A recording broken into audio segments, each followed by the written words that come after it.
also, like... What if I told you the president's recent resignation announcement came with more red flags than a carnival? Today, we're peeling back the layers on some of the most mind-bending theories and double standards in politics. And we're not stopping there. Ever wondered how deep the incompetence goes in the current administration? From Secret Service slip-ups to nuclear energy officials caught stealing clothes, we're dissecting the chaos and calling out the double standards. Buckle up, folks, for another wild ride of America, the reality TV drama. There's a large population of people who are acting like this is all just normal. Like, what's the big deal? We're kicking things off with Rogan and Bridget watching a video of President Biden walking up the stairs of Air Force One. Biden's unexpectedly nimble ascent sparks a flurry of conspiracy-loaded commentary. Not him.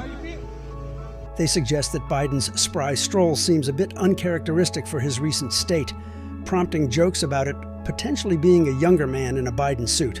This leads them to question the authenticity of Biden's physical presence. Look at those hands. Those are young hands. It's like a bizarre mix of CSI and Dancing with the Stars. He dropped out of the race with a notes apology. Like, I want to analyze this like the Patterson-Gimlin Bigfoot footage. And let's be real, isn't it insane that we're even debating whether the president is alive? We've got conspiracy theories swirling faster than your mom's spaghetti sauce. The discussion veers into the realm of AI and deepfake technology. The crew mentions a clip analyzed by an AI tool, which purportedly assesses the authenticity of audio clips. They reference a supposed AI-generated voice clip of Biden. I know yesterday's news was surprising and it's hard for you to hear, which was flagged as potentially fake. This fuels their skepticism about public appearances and statements attributed to Biden. Okay, and this is how he resigns. He resigns or says he's not going to run again with a letter. The letter does not have a presidential seal on it, and the letter has a digital signature on it, right? Mm-hmm. A significant portion of the discussion focuses on Biden's letter announcing he would not seek re-election.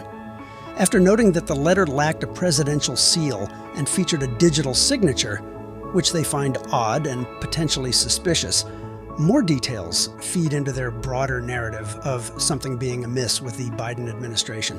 Before he got COVID, didn't he say that he wasn't going to quit? He did, right? There's been a lot of weird stuff. We haven't seen him since then, right?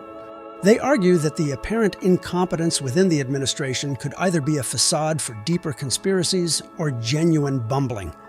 They cite examples like the White House press secretary accidentally tweeting from the wrong account and various high-profile figures in the administration making questionable decisions. But if you want to pay attention to the way this whole administration's going, this is incompetence. The crew of people that's responsible for the press in the White House, they're all like young kids. And then you look at that guy, Sam Britton, that was stealing women's clothes.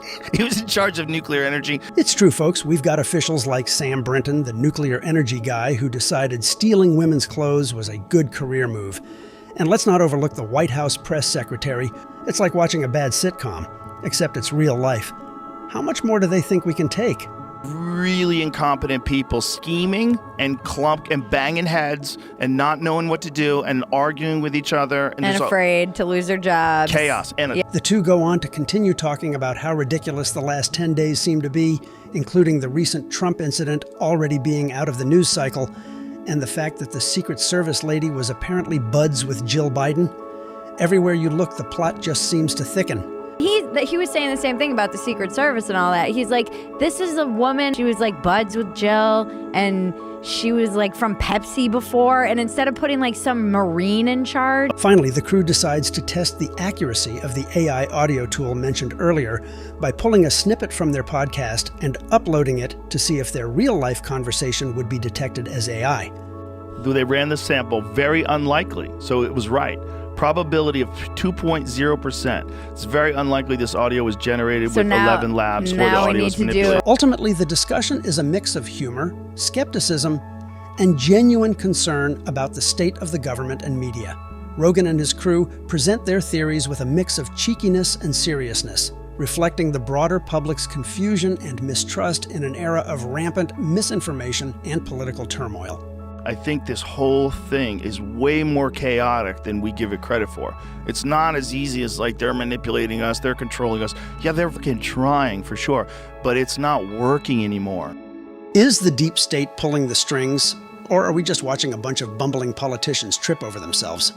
One thing's for sure. The truth is out there, probably somewhere between an AI glitch and a young guy in an old man suit. In the meantime, keep your tinfoil hats on tight and your sense of humor even tighter. After all, in a world where the president might be a hologram, you've got to laugh to keep from crying.